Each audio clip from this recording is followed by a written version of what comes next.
Hello and welcome back to the Ikigai Teen podcast series where we help parents raise resilient, aware, and emotionally intelligent teens.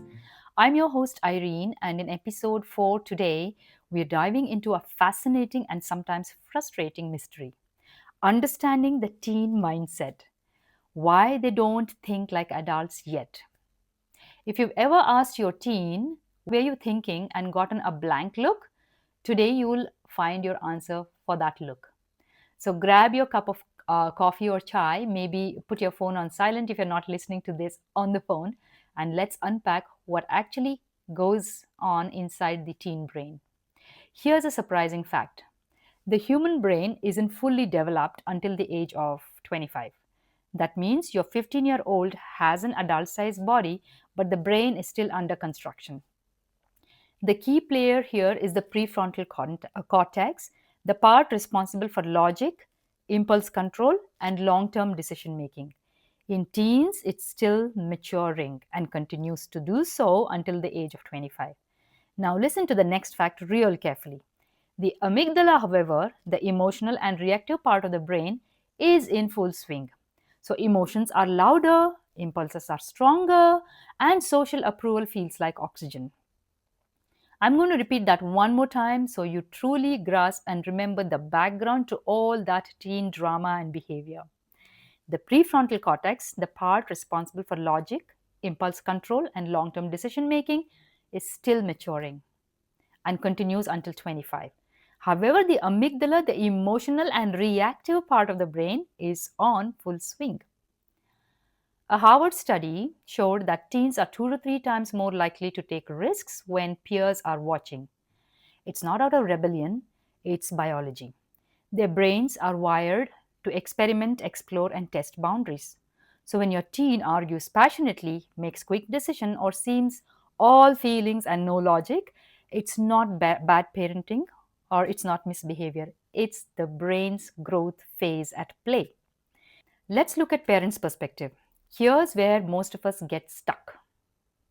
We expect adult logic from a brain that's still in beta mode.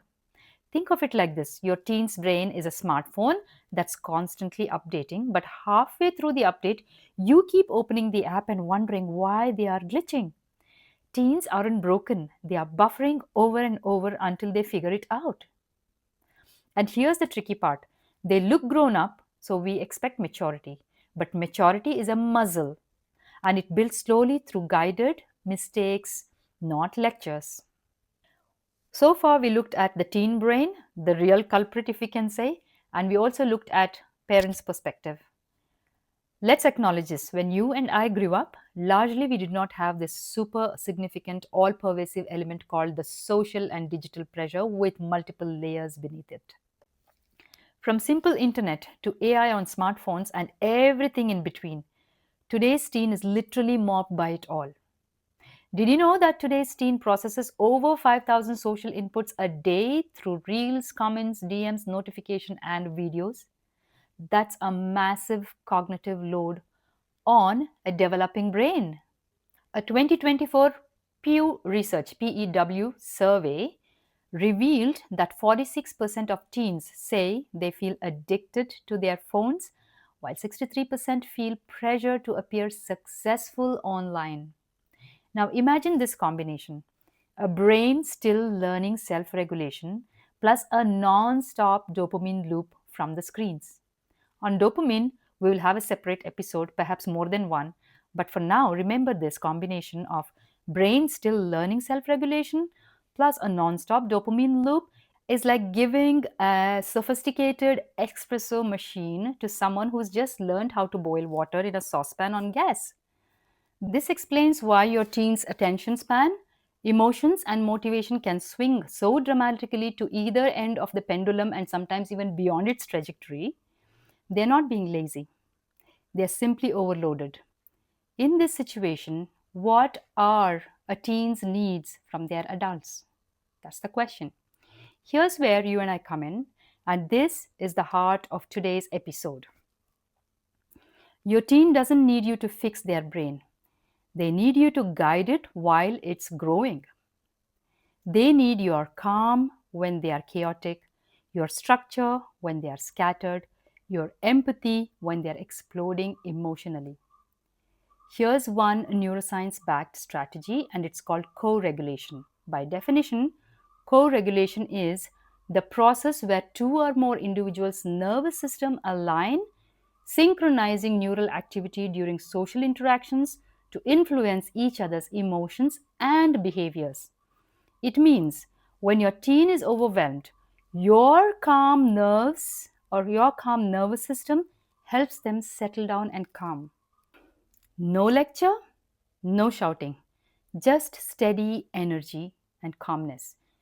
Think of yourself as their emotional Wi Fi. When your signal is stable, their connection and performance improves. Here's a quote from W.E.B. Du Bois. It goes, "Children learn more from what you are than what you teach." Let's face it, we all have our, did I really say that, parenting moments.